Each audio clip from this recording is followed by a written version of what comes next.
Morning students. आज आपण इयत्ता 8वीचा गणित विषयाचा पाठ घेणार आहोत.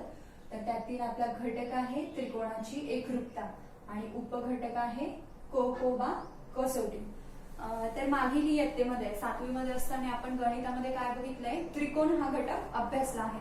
आता त्रिकोण म्हणजे काय, तीन नैकरेषीय शिरोबिंदू असलेली एक बंदिस्त आकृती, याला काय म्हणतो आपण, त्रिकोण म्हणतो. आता त्रिकोणाच्या तीनही कोणांच्या मापाची बेरीज किती असते, 180 असते.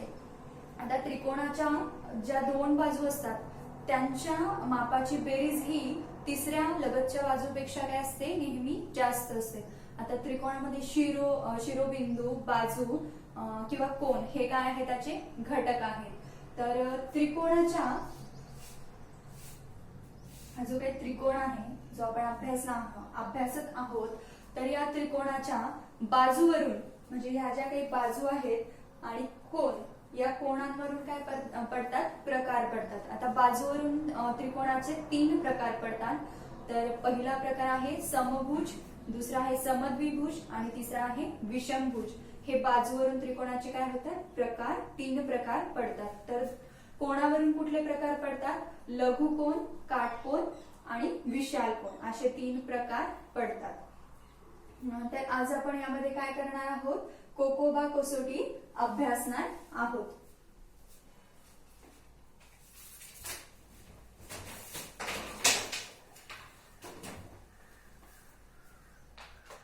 तर आपण आधी बघूया कोकोबा किंवा बाकोको कसोटी म्हणजे काय. दोन त्रिकोणांतील संगत कोणाच्या 2 जोड्या एकरूप असतील तर उरलेले कोण हे काय असतात, एकरूप असतात. कारण प्रत्येक त्रिकोणातील 3ही कोणांच्या मापांची बेरीज ही 180 असते. म्हणून कोणतेही 2 कोण व एका कोणाच्या लगतची बाजू दुसऱ्या त्रिकोणातील 2 कोण व संगत बाजू यांच्याशी एकरूप असतील तर कोबाको कसोटीची अट ही पुरी होते व ते त्रिकोण एकरूप असतात. तर ही काय आहे, कोकोबा कसोटी आहे. पुन्हा एकदा आपण काय करूया, कोकोबा कसोटी समजून घेऊया. 2 त्रिकोणातील संगत कोणाच्या 2 जोड्या ह्या काय असतील, एकरूप असतील तर उरलेले कोण पण काय असतात, एकरूप असतात. कारण प्रत्येक त्रिकोणातील 3ही कोणांच्या मापांची बेरीज किती असते, 180 असते. म्हणून कोणतेही 2 कोण, त्रिकोणातील कोणतेही 2 कोण हे एका कोणाची लगतची बाजू आणि दुसऱ्या त्रिकोणातील 2 कोण व संगत बाजू, दुसऱ्या त्रिकोणातील काय 2 कोण आणि त्यांची संगत बाजू यांच्याशी काय असतील, एकरूप असतील तर कोबाको कसोटीची काय होते, अट पूर्ण होते. म्हणून ते त्रिकोण काय असतात, एकरूप असतात. तर आता हीच कसोटी आपण काय करू, उदाहरणाद्वारे समजून घेऊया.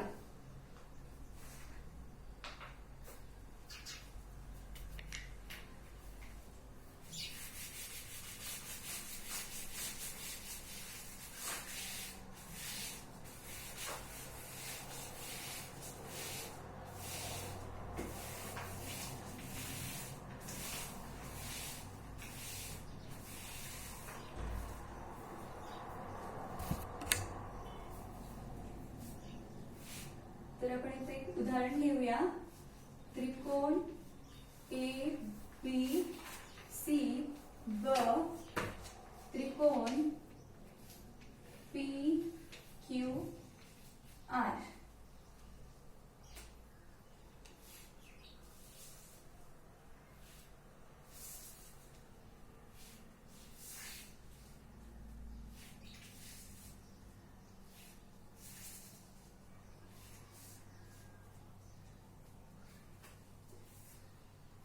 पहिला त्रिकोण आहे त्रिकोण ए बी सी, दुसरा त्रिकोण आहे पी क्यू आर.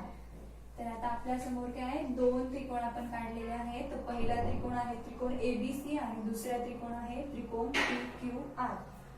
आता हा जो काही त्रिकोण एबीसी आहे, कुठला त्रिकोण ए बी सी व त्रिकोण पी क्यू आर, यामध्ये जो कोण ए, हा कोण ए कोणाशी एकरूप आहे, कोण ए एकरूप कोण पी. आता कोण बी कोणाशी एकरूप आहे? या त्रिकोणातील कोण क्यू शी डी हा एकरूप आहे. आता बाजू बीसी एकरूप बाजू क्यू आर. बाजू बीसी एकरूप बाजू क्यू आर. कोण ए एकरूप कोण पी, कोण बी एकरूप कोण क्यू आणि बाजू बीसी एकरूप बाजू क्यू आर. म्हणून कोण एबीसी एकरूप कोण पी क्यू आर. इथे कुठली कसोटी होते? को बा कसोटी पूर्ण होते. तर आपण पहिलं उदाहरण बघितलंय, कोण एबीसी घेतलाय आणि कोण पी क्यू आर. तर त्रिकोणामध्ये आपण त्या आकृतीमध्ये काय केले, ते हे दोन त्रिकोण घेतले आहेत, एबीसी त्रिकोण एबीसी आणि त्रिकोण पी क्यू आर. मग आता त्यामध्ये कोण ए एकरूप कोण पी, कोण बी एकरूप कोण क्यू आणि बाजू बीसी एकरूप बाजू क्यू आर. म्हणून कोण त्रिकोण एबीसी एकरूप त्रिकोण पी क्यू आर. कुठली कसोटी? को बा कसोटी पूर्ण होते. आपण आणखी एक उदाहरण बघूया.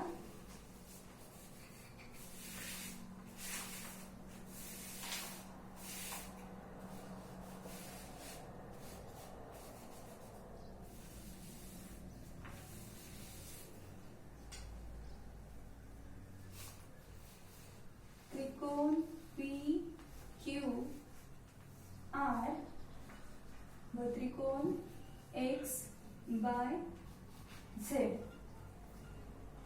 कुठला त्रिकोण आहे? पहिला त्रिकोण पी क्यू आर आणि दुसरा एक्स बाय झेड. त्रिकोण पी क्यू आर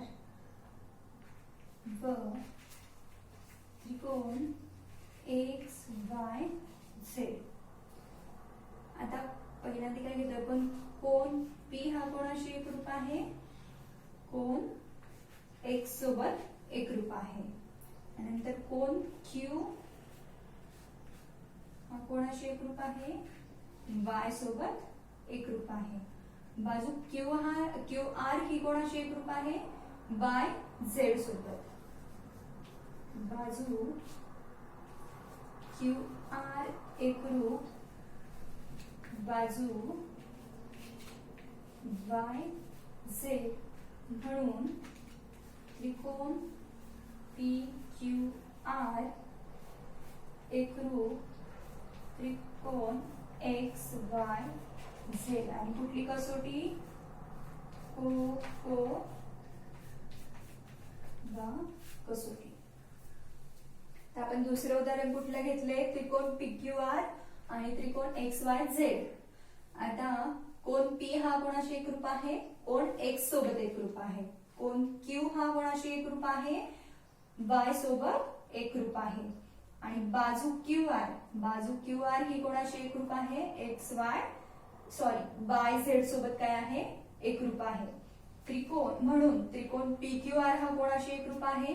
हा त्रिकोण कोणाशी एकरूप आहे? एक्स वाय झेड सोबत एकरूप आहे. व कुठली कसोटी पूर्ण होते? आपल्या इथं को बा कसोटी पूर्ण होते.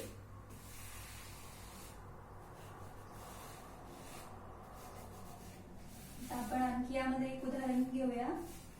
त्रिकोण पी क्यू आर व त्रिकोण ई एफ जी.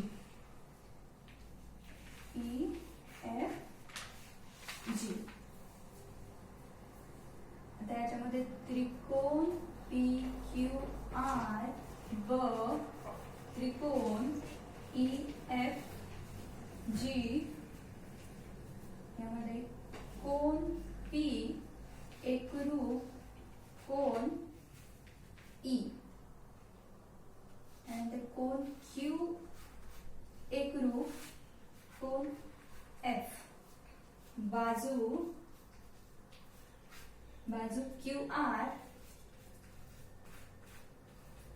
एकरूप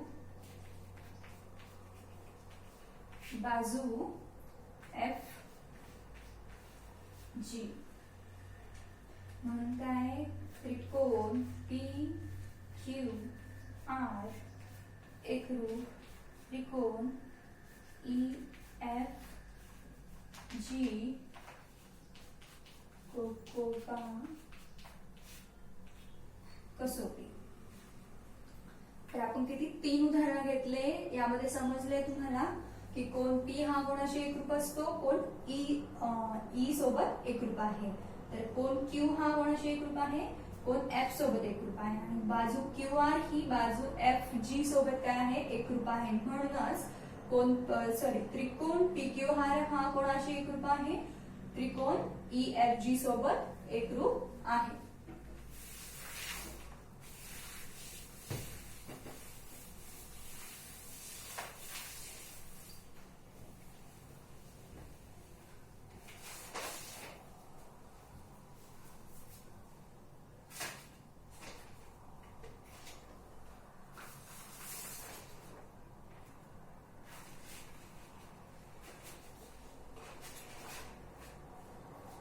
आपण आता कुठली कोकोबा कसोटी आपण अभ्यासली आहे. तर आता तुमच्यापैकी कोण ती कोकोबा कसोटी वाचून दाखवतंय?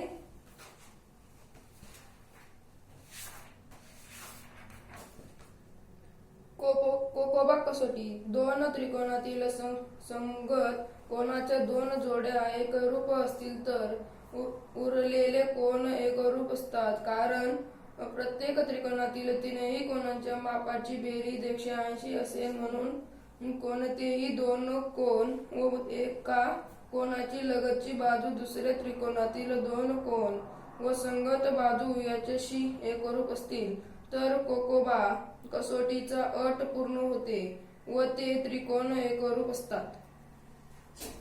तर अशा प्रकारे आपण कुठली कसोटी बघितली आहे, कोकोबा कसोटी आपण आज अभ्यासली आहे. म्हणजे तुमच्यासाठी होमवर्क आहे. आपण जी कसोटी अभ्यासली आहे ती तुम्ही काय करणार आहात, आधी लिहिणार आहात. त्यानंतर उदाहरणं सोडवायची आहेत. त्रिकोण ABC व त्रिकोण XYZ. पहिले उदाहरण काय आहे, त्रिकोण ABC व त्रिकोण XYZ. नंतर त्रिकोण XYZ व त्रिकोण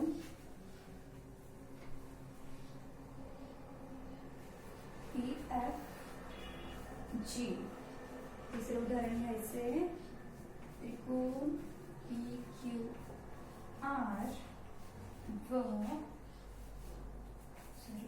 त्रिकोण XYZ. आणखी एक उदाहरण घ्यायचे, त्रिकोण ABC व त्रिकोण PQR. हे 4 उदाहरणं तुम्ही आकृती काढून व्यवस्थित कोकोबा कसोटीनुसार जसं आपण आज अभ्यासला आहे त्याप्रमाणे काय करायचे आहे, सोडवायचे आहे. धन्यवाद.